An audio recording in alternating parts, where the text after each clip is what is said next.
All right.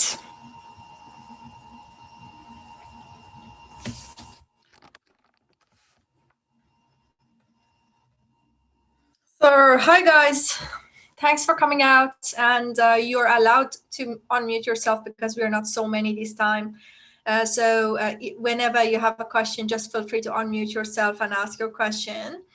So just actually before I start, let me ask you to text if you could please text yes, that I would know that you hear me, and thank you guys. So thanks for coming out. Feel free to unmute yourself anytime from now, starting now, and ask anything you like. So I just want to, even if I'm talking, just feel free to interrupt. That's why we are here. To speak. And what I want to basically show you is, first of all, I want to basically say, oh my God, where is the file? Let me stop. Let me find the open file. And okay. And now I go back to sharing. All right. So basically, first of all, about final exam question, and one more time for if you came late, so you're allowed, obviously, you see, to unmute yourself. Am I right? You're allowed to unmute yourself, right? Let me see. Yep. Yes, thank you. So let me know any questions, anything you want to say. And first of all, about final exam dates they were asking. At the moment, I don't have exact dates, but I can double check, and we will be announcing soon. I don't know whether anyone has an exact date at the minute. Have you received anything? So it's just that between, I noted it here.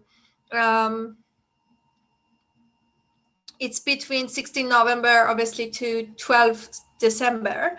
But the exact date I can't confirm because they just asked me. I saw an email, so I can double check, see if we know it now. Otherwise, we will be sending instructions as soon as we have everything.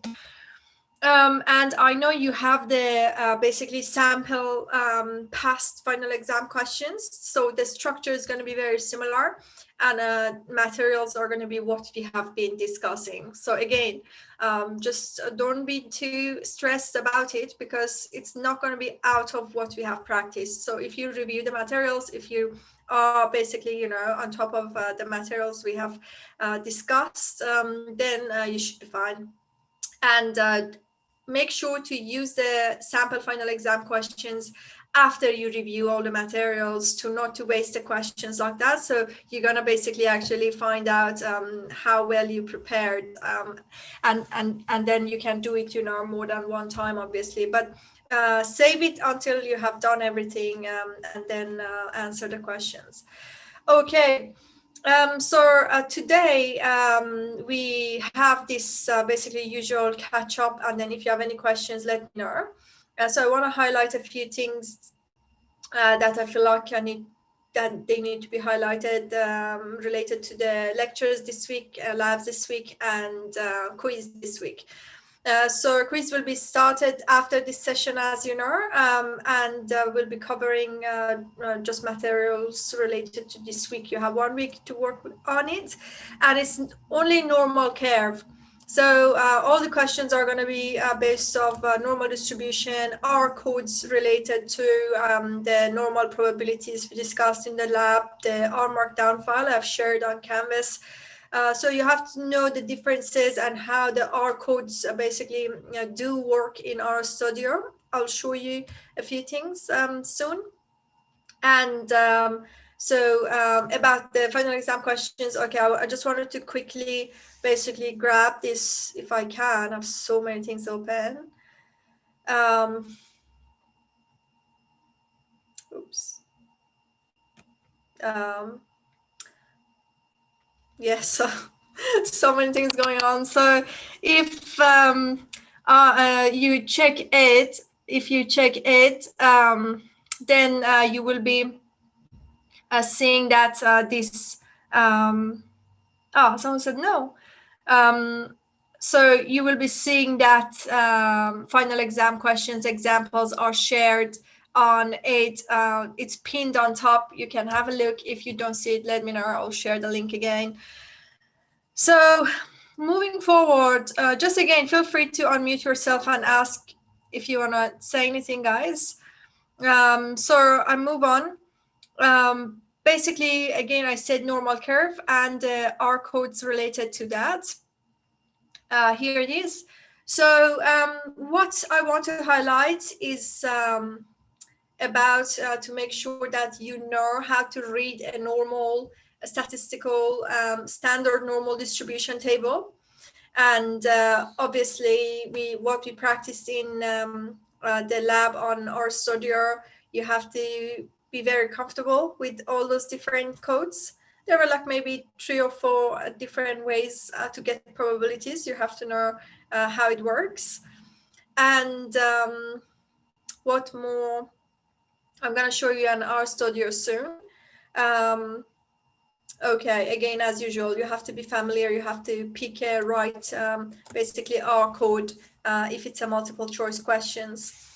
So what I have here, first of all, I want to show you a basically table, which is like a Z table.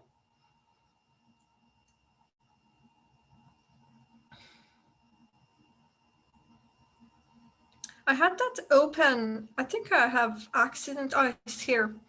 Okay, so I was just checking the basic time, and this is it. So I was just trying to show you this final exam. It was pinned on top there. Oh, yeah, here. So sample exam available. So you can check the sample exam there. That was one thing I wanted to show you. And then I wanted to show you the Z table. So the first point about standard normal distribution table is that you have to read carefully, because there are many, many different tables and there are many, many different instructions. Instruction is always given there. So do you see, like now I have like, this is my like online Pearson textbook, like I'm just showing the table. So I was like, basically, usually I have seen students like you get a table and then you don't read the instruction. So tables report different things. This one reports the area to the left-hand side of the Z. Z is a standard normal value. So remember, like we were taking the mean out, dividing by standard deviation. That's the Z. So this is the Z table, right? And Z values basically are on vertical column and horizontal row, first column and first row. So usually the vertical column, I used to see the column to the basically left-hand side at this one. In our different textbooks are different. So this shows the first number and the first digit and the first decimal place. The horizontal one shows the second decimal place. Like if I am looking for probability of Z less than negative 3.83, so negative 3.8 is here, negative 3.83. So the second decimal place is on top there, right? So I just move towards that second decimal place. So the number is 0.0001. And that's the number I'm looking for if I'm looking for probability of Z less than negative 3.83. So basically, to be very clear, that is important.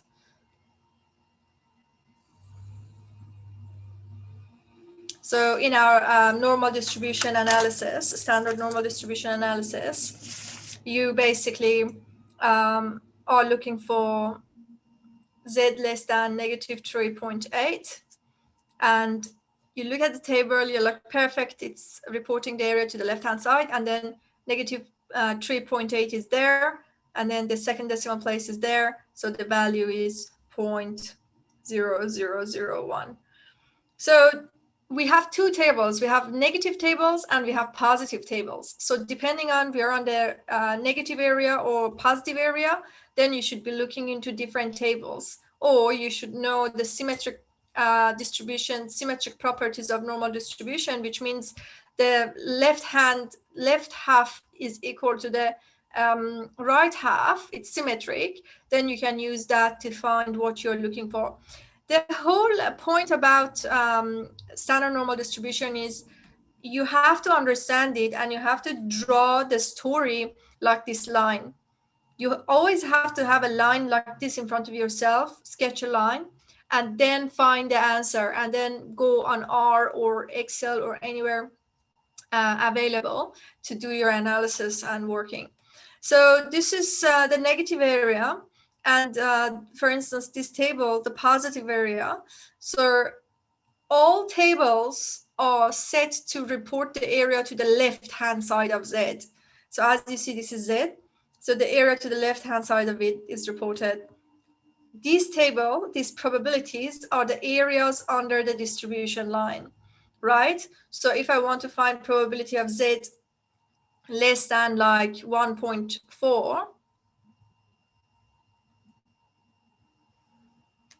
like here, if I want to find probability of Z less than 1.4, for instance, just random number I picked. So 1.43, let's say. So I have the second decimal place to practice. 1.4, and then 3 is here, right? 0.03 is the second decimal place. So 1.43, this is the area to the left-hand side of Z, 0.9236. 0.9236, and it makes sense, right? So like almost lots of like parts of the distribution on the area are in this gray area. So we were expecting to see a big number. So you always pay attention to that as well, what you're actually getting. Sometimes you're getting a different wrong area and you're just not really realizing because you don't have this figure in front of you. So that's why it's very important you draw, you get a sketch of a story that you're looking for, and then you answer the question based on it. Okay, so 2 points: read the instruction, and also make sure if you're in a negative area, a positive area, that's important. And then read the table. As I said, the first decimal places are there, vertical. Second decimal places are horizontal if you have not used the table before. Okay, and any question, guys? Anything you want to share? Any question, guys? Anything about anything. It doesn't need to be related to what we just said. With the like n notation of the normal distribution curves, like how it's mean and the other number, is that second one standard deviation or variance? Oh, it's a variance. Very good point. Where did you see that? Was it on the table?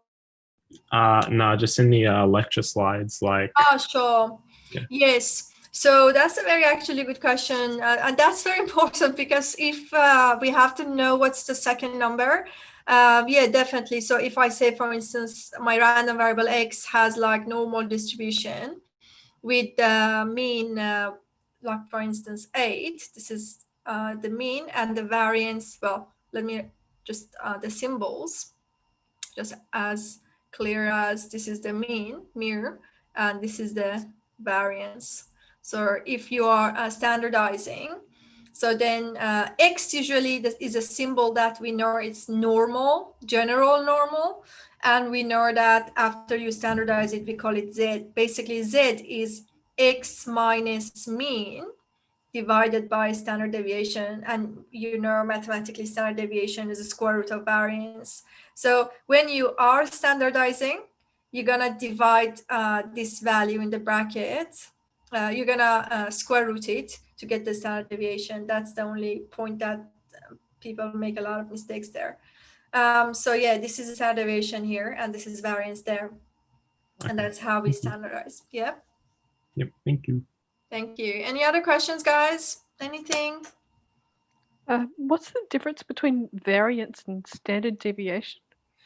Yeah, so it's just that square root of variance. So if my variance basically is like, it's just like usual statistic, usual mathematics, like that, anything else. So variance 9, then square rooted, standard deviation, usually we show it like sigma, and like we say that's ST, standard deviation, and like square root of 9, if you put in your calculator, that's standard deviation, which we divide basically the deviation of an observation. So this is numerator is deviation of your observation from the mean. You find that deviation and divide it by standard deviation. You standardize it. Yeah, that's the standard deviation. So this is standard deviation. Yeah. So variance is what we have in the P normal statement? In the symbol, yeah, if in the basically second term in the bracket is the variance, yeah, in normal distribution. Yeah. I remember in the lecture you said it was standard deviation. Did I? So in the bracket, if verbally, maybe that's why someone else asked just now. So in the brackets, the second number is variance. So if I have said it accidentally, like in explaining, that's definitely variance to confirm. So I'm confirming the second number in the bracket is the variance 100%. Okay. And we have to basically get a standard deviation if you want to standardize a value.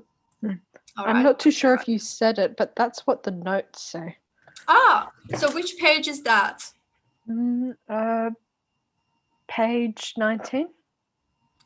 Okay, let me check here very quick. I'm just knitting the lecture note.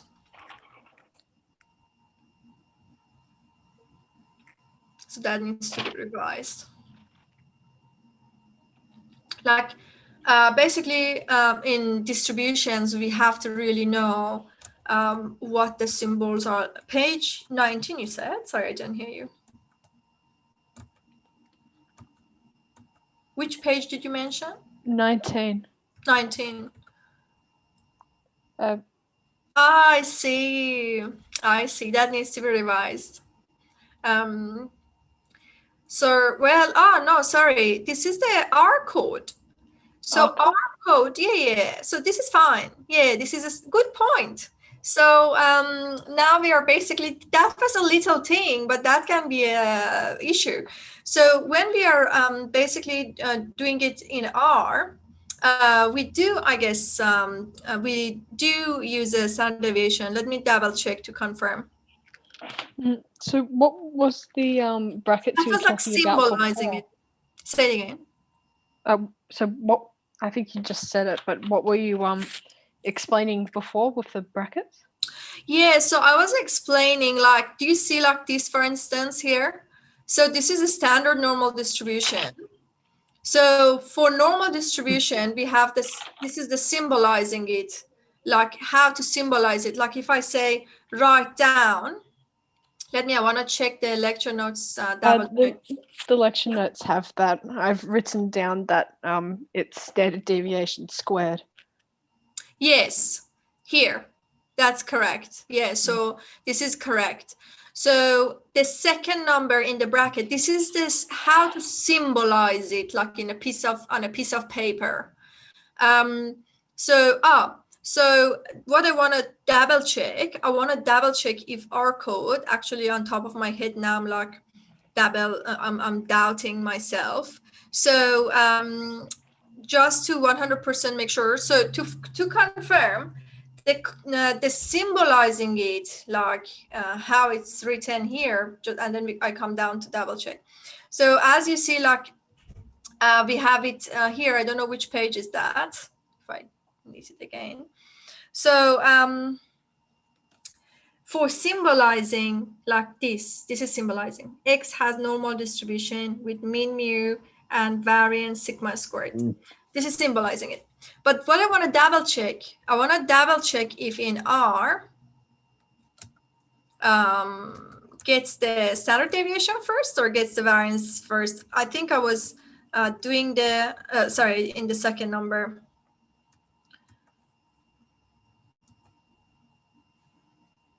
Okay. I see this point note here, but I want to see if we did anything practically. Did we? In the labs, maybe? Describing normal? Here. Yes, they are standard deviations. I'm confirming. Yeah. So the R code takes the value, mean, and standard deviation. The symbolizing when we are basically presenting something like as you read in statistics textbooks, the number, if it's given in the question, if I say X has normal distribution and here it is, like if I give you this in the, for instance, exam or in your future research, if your supervisor provides this information for you, you should know like this second number is the variance. This is not an R code. Does that make sense? Yeah, so that was a good point that we highlighted just now. Any other questions? Is that clear now? I have a question. Yes. I was just looking at when you pulled up lecture 9, I think it looks like the X, the data point and the mean are around the wrong way. The lecture notes. Yeah. I just wanted to double check. I don't know actually what I did. Now it's not needing it. Hang on, let me see if it needs it again. It's working.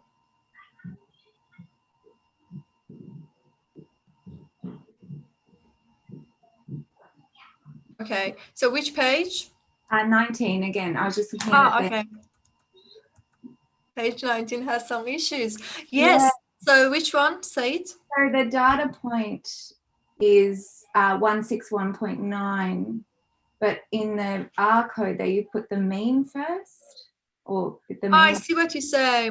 Let's double check. So we need basically this is a normal. This is general normal. We need the X first. So actually, let me just go here. Yeah. So it's here. And I'm gonna have this just for the reference.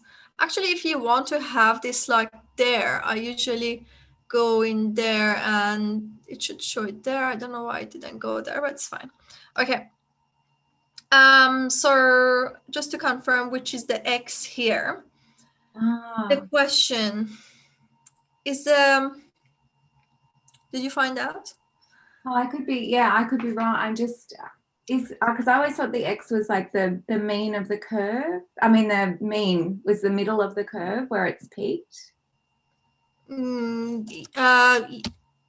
it doesn't have to be. I just want to basically check that actually, is this the one? Yes. Okay, so we are basically, well, we were seeing it here as, yeah. So,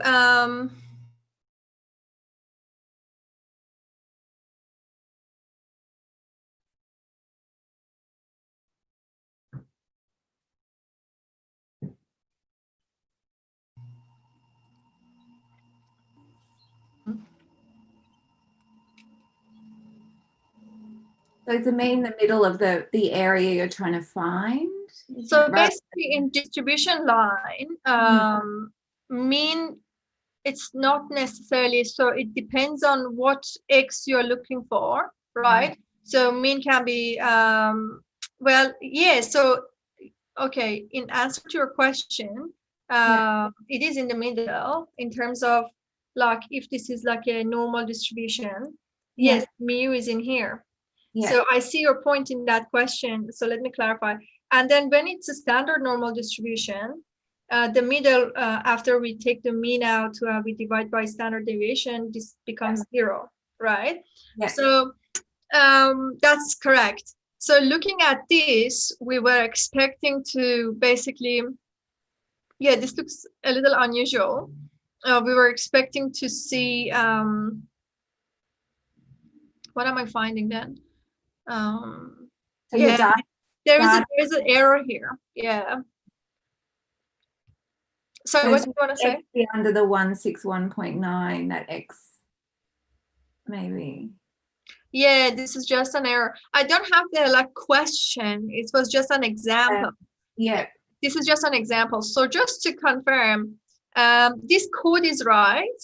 That's X first, mean second, standard deviation, but the figure doesn't look right, because again, if this is the middle of the scale-shaped normal distribution, we do expect the mean to be in the middle. So this doesn't make sense. Like, I can confirm that. But I will double check that. Sometimes, you know, when I'm right on the spot, I don't see it. When I go finish, like I'll see if there is an error. So I will share that. Let me note. But yes, so to confirm the basically distribution shape, that was a good question as well. That's the shape. And then I want to double check what was is this 100% an error, or was I highlighting something else? So page. So if we get a question in the exam and we're sort of given something like this, if we're looking for the mean, it would be where the peak of the curve is. That would be the middle. Yeah, that would be the mean based off the normal distribution definition. This is the general distribution curve, isn't it? Yes, yes. Like, that would be in the middle? Yeah, that would be in the middle. That would my mean would be 171. Yeah. Okay, thank you. Thank you. Yeah, that was a good question. I'll double check that. So again, like, now we are confirming that, but I like to double check that because again, like, sometimes when you ask a question or I'm right on a spot, I don't see the truth, but then I'll look at it and think about it, and then it comes. So any other questions, guys? Okay, so that was that to confirm, and also that was a good point. Now we highlighted the code about the standard deviation being at the end and not the variance. That's another good point. So when we speak, all the highlights get more highlighted. So what else I wanted to show you? Okay, the lab. The lab, okay. So guys, by default, this code, like P norm, right? Normal probability, basically. P norm, like in the bracket 1, is just simply giving you the area to the left-hand side of 1. So basically, just to highlight a few things really quick, P norm in the bracket 1, basically it's giving you probability of Z less than 1. That's what it's giving you. So you could have done this in Excel and you could get the same number. What else? And this is equivalent to if you were trying to say, exclude the upper tail, for instance. Like we had some other R codes here. I'm just trying to collect all the alternative ways. Did we have it here?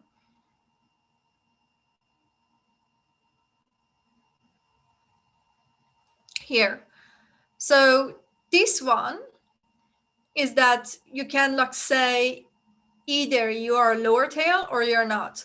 So if you say lower dot tail equals false, right? So basically that is giving you the upper tail. That is giving you the upper tail. So what do I mean by that? So I could have written P norm. And then I have my number 1, comma, and then I could say, so if I want it to be lower tail, then T. So this 2 would give the same number. Let me double check. I think we did something similar. It's just part of the normal curve analysis. So what I'm doing, like here, let me actually paste it there.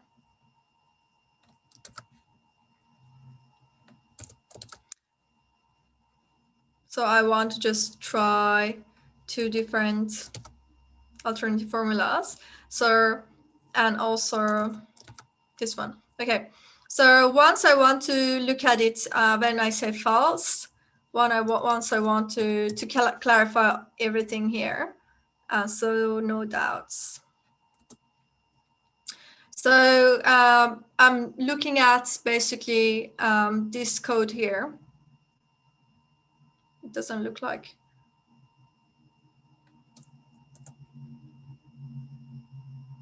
Didn't like something. Let me run this one first. So this is a probability of 2.3 lower tail. So we're basically looking at probability of Z less than 2.3, which makes sense. It's pretty big because we're in a positive area, right? So probability of Z less than 2.3, that's the formula. Now, if I just change this, or I just remove the lower tail true, it's going to be the same number. So either, was it the same number? Either you have it by itself without clarifying the lower tail, or you have the lower tail as true, you're going to get the same number. So these 2 codes are going to give you the area to the left-hand side. So nothing complicated. It's just a matter of how R basically respond to what you're asking. But then if you want the upper tail, which means the area to the right-hand side of the Z, then you have to say false or just F. And that would give you the area to the right-hand side of 2.3. So which makes sense again. It's just very small because we are on the basically right-hand side already. And we know usually standard normal distribution table doesn't really show more than 3 standard deviation far from the mean. And this is like 2.3, so not much left to the right-hand side. And this probability is very small. So you can always check again by thinking about where you are at, and you can see if you're saying something right. Is the area under the curve equal to the probability? Yes. So that's the integral. As you noticed in lecture materials, we show the formula for normal distribution. That formula gives area under the curve, but we are not working with that formula, and no one works with that formula. That's just a complicated formula that no one uses anymore because softwares do give us and tables do give us what we want. But yes, so probability is the area under the curve. Okay, yeah. Any other questions? Do we have to know what the y values on the graph mean? Y values on the graph?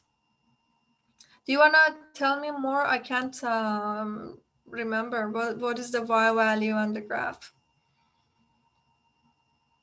Values on the graph mean? You have to know. Do you want to unmute yourself? Tell me what you mean.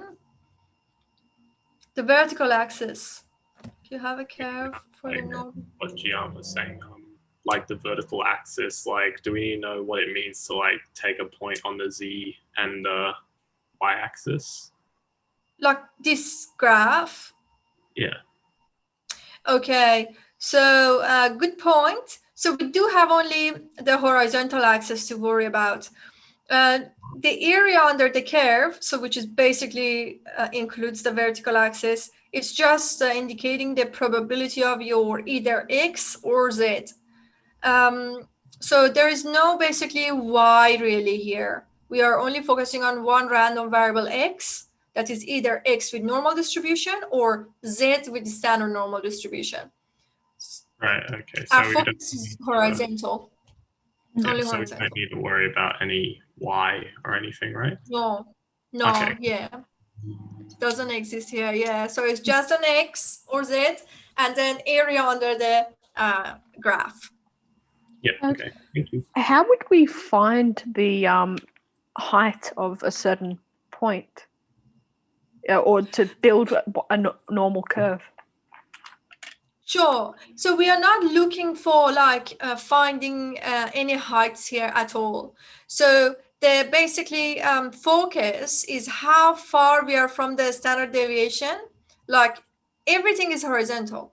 So what we are basically looking for, like, and it's important, is like, so if mean is in the middle, then we want to know how far we are from the mean. So if this is mu, this is like negative sigma, 1 standard deviation far, negative 2 sigma, 2 standard deviation far, and negative like 3 sigma, 3 standard deviation far. Same here. So sigma, 2 sigma, 3 sigma. So we are all on horizontal. So we want to know like how far we are from the mean, for instance. This is 1 standard deviation far from the mean to the left and right, but never actually we are looking for to find a height at all. That is going to be the area under the figure, which that's the probability we're looking for, and software and table give that to us. Okay, Yeah, thanks. and thank you. But any other questions, guys? So anything else? So that was it, basically about the R. We had practiced 3 different codes, right? So two of them, I'm going to remove this not to confuse myself. So 2 of them are about giving you the left-hand side of the Z, and one of them it's about giving you the right-hand side. That one is that you, this gives you the area to the right-hand side of the Z. And the other 2 with lower dot tail true, and without it, by default, it gives you the area to the left, like the tables. Tables by default give you the area to the left-hand side of the Z as well. Like both tables are showed you negative and positive. They were reporting the area to the left-hand side. That's how they report it. So you have to be familiar with it. Any other questions there? And then central limit theorem we discussed. So central limit theorem is as simple as if you have enough number of observations. As you noticed, like we did some random sampling here. When basically we do have enough observations, like at least, I don't know whether this is running it, like at least 30 observations. I think my R study is not responding, but it's fine. So when you have more than 30 observations, 30 or more, then your distribution looks like standard normal distribution, looks like bell-shaped. So that's basically the central limit theorem. That's how they invented it, they created it, they proposed it, and everyone used it. So when you have enough number of observations, we are not worried about not knowing the distribution of the sample. We assume it's normal, and that assumption, if I assume my sample has normal distribution because I have enough observations, that is central limit theorem. I'm using central limit theorem for my future statistical analysis, because most statistical analysis, hypothesis testing we'll be learning soon, they're all based on normal distribution, and we want to know that we have normal distribution. So yeah, enough observations is always a thing, so that we're not going to be worried about testing what sort of distribution we have. Okay, any questions there, guys? All right. So what else I wanted to highlight? I think I highlighted all I wanted to highlight, but now I'm here and you're here. If any other questions you have, just feel free to unmute yourself. Anything you want to share, ask.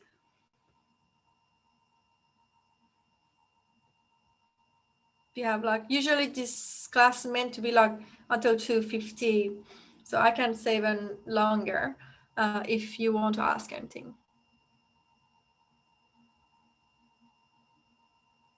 Just have a look.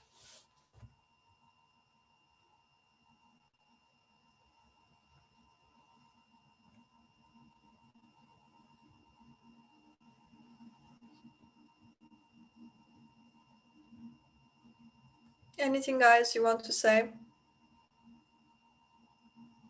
I mean, I guess I could jump in and say no, nothing, but that would be unproductive because like that's just me speaking. So Sure. yeah, if we say that, so if you ask anything, there's not really any incentive for us to give a reply of no. So Sure. silence means, so silence should be taken to Maybe mean they're, that it's yeah, fine. maybe they're looking to find the question. Have you had the chance to look into the final exam questions, or you are saving it for the, I'm just curious what students are doing. So you're saving it for when you're ready? I mean, the final exam is like in November to December, isn't it? So Sure. it's a bit early to be looking at those. Sure, good point, actually. I'm Yes. glad you highlighted it because I'm getting emails a lot about it.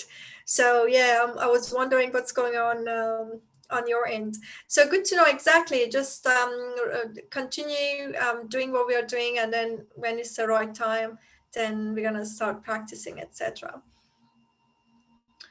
All right then. So Prana, sorry, yeah. Prana's asked a question in the chat. Sure. Say it again. Sorry. Someone's asked a question in the chat. Will a question ever ask for probability where Z value is less than or equal to a certain number?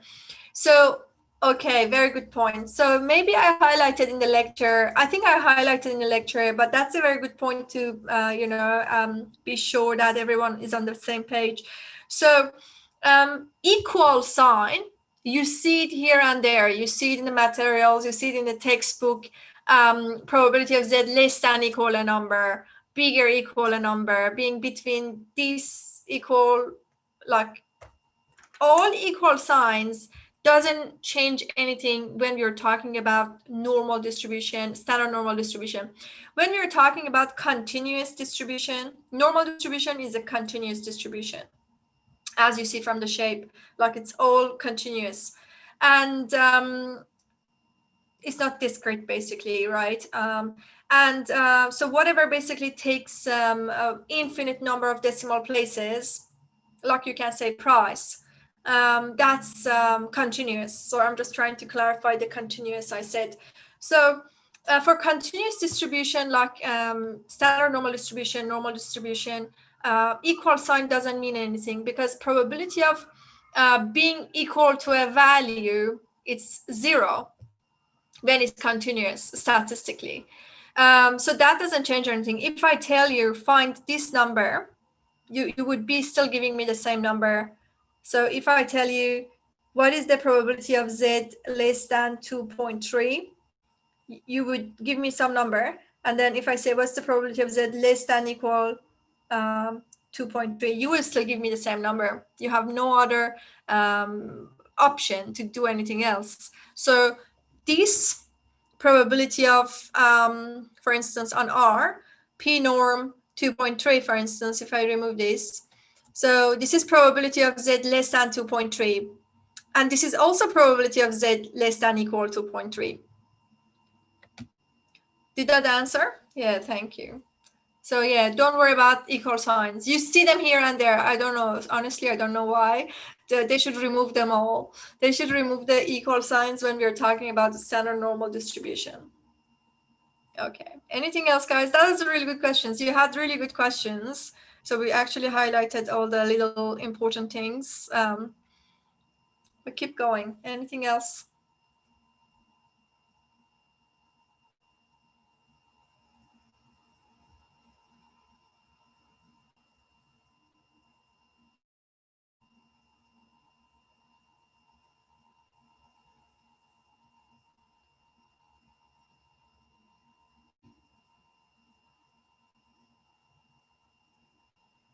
And just one question, like, have you guys started, like, I've been working on final exam, and so I'm a little out of what you're doing now. So can you tell me, are you working on your project too now? Have you started individual project? Me personally, no. But have you received like the instruction and everything? So Yeah, I've looked at it. Sure. Yeah, actually, I did see it's all available, but I don't know if anyone started because I didn't get any questions yet. But it should be quite straightforward. First of all, it's individual, so you don't have to deal with all the drama of a teamwork. If it is any drama, it's always hard. But yeah, so, and questions I saw, they were clear, but feel free to reach out if any questions. And yeah, start it and let us know if any questions. For our individual tasks, do we need to use any of the information from the chance lectures, or is it really just on regression models again and kind of those numerical and graphical summaries from the earlier lectures? I see. Let me maybe let's have a really quick look together before we finish this session. So this is project 2, which is under home, under project, same place as you found project 1. I was looking at it, and so you have this criteria clear.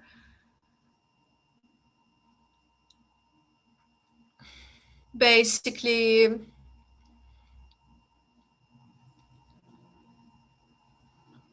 so yeah, basically again, you're gonna work on a data file that from the ones that are provided, you choose, and technically it's doing all the basically basic analysis on your data file, etc. All the data screening, initial data analysis, and hypothesis testing is the basically highlight.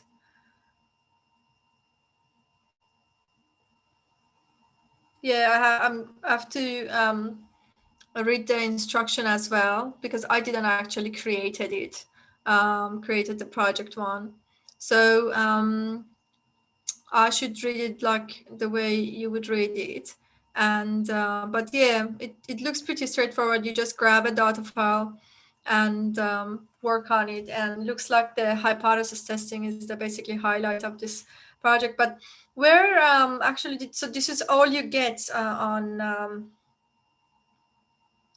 home on the project. Did you There's get a extra? It's on it, right? There's a HTML file when you go through the homepage and click on projects as well. So homepage, projects. Also, do you happen to know when we're getting our group tasks back, the marks? So they are nearly finished. So you should be hearing about that very soon. Okay, thank you. Yeah, thanks. So yeah, the basically your project 2. But do you have any specific question? Or you asked if it's like a regression thing? So the executive summary provides. This should outline the aims of the report and summarize them. Okay. So you might choose to analyze any one of the 4 data sets. Okay, so only 4 data sets are provided. And then have a look at the marking criteria which we were looking. And you have to do initial data analysis and research question. In this project, you will be asked to propose and answer 2 research questions. Each question should address some insight you wish to investigate. For each research question, you should have at least 1 numerical summary or a graphical summary, an explanation of the significance of each summary. For the first question, you should cite at least 1 additional research article that brings further insight and also state the limitations of the research article. For the second question, you should use hypothesis testing. So yeah, so you have to have a question from a population, like anything, like I'm saying something imaginary. I have not looked at the data files. Like I want to see if experience, for instance, actually that's like a regression modeling. So it really actually depends on the data file. I have to actually discuss this. So your question was if you have to have a regression model, or you have to just work on some set of data, set some hypothesis, like Yeah, I just thought it was a little bit vague, like just saying numerical or graphical summary, considering there are so many types of numerical and graphical summary. Sure, yeah, that's a good point. I will discuss that. So I want to basically clarify if you're meant to have a regression model and like analyze if, for instance, because that's a hypothesis testing as well, to see like effects of what are the effects of like experience on wage. Is experience affecting wage positively or not? So that can be a hypothesis that you want to test. But I think this is okay to confirm. I think because this course is not going to go on regression modeling and hypothesis testing and significance of the effects of one variable and another that much, because they believe that is econometrics. So they don't bring that much of econometrics in here. So this is not actually like regression modeling. So you'll be working on a set of data, and like, for instance, you have two populations. You want to know whether like two population means are equal or not. That's how hypothesis testing, like setting your null hypothesis, mu1 equals mu2 equals 0. You want to see if you support that hypothesis or not. Things like that. But I will read through it more carefully as well, and I will have a meeting soon. And I will basically share with you like, you know, some useful highlights, some hints for project 2. And feel free, you email me, so it reminds me as well, and I can reply to your email and also post the same on it to everyone. So you read it again as well one more time, and see if any part that is, you know, not clear enough. I have to read it again as well. Thank you. Okay, thank you guys. So feel free to email me if any direct questions, and then I will chase it. I will find the answer and I will share it with everyone on it. Okay. So yeah, just I think it's clear to you work on your data and then you basically do all this initial analysis and do the hypothesis testing, whatever hypothesis you like. And also the first part is at least one additional research article that brings further insights.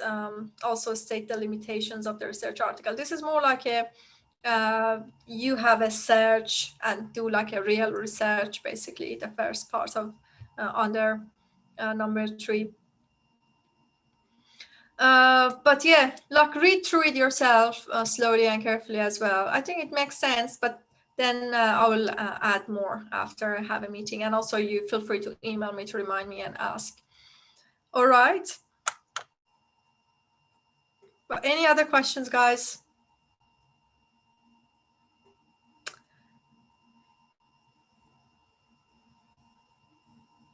So if you don't have any question at this minute, I may finish this chat and then this session, and then yeah, definitely feel free to email me if any questions, and start maybe reading through and see what's going on.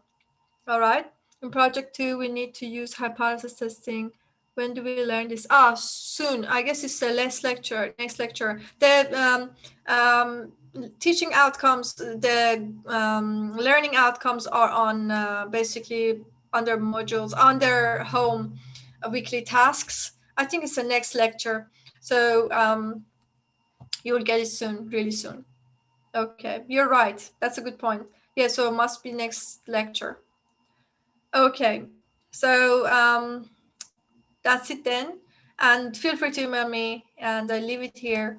You have a great day, guys. Thanks for coming out. Thank you. Thanks, guys. Thanks, Lauren. Thanks, guys. Thank you. Feel free to email me any questions.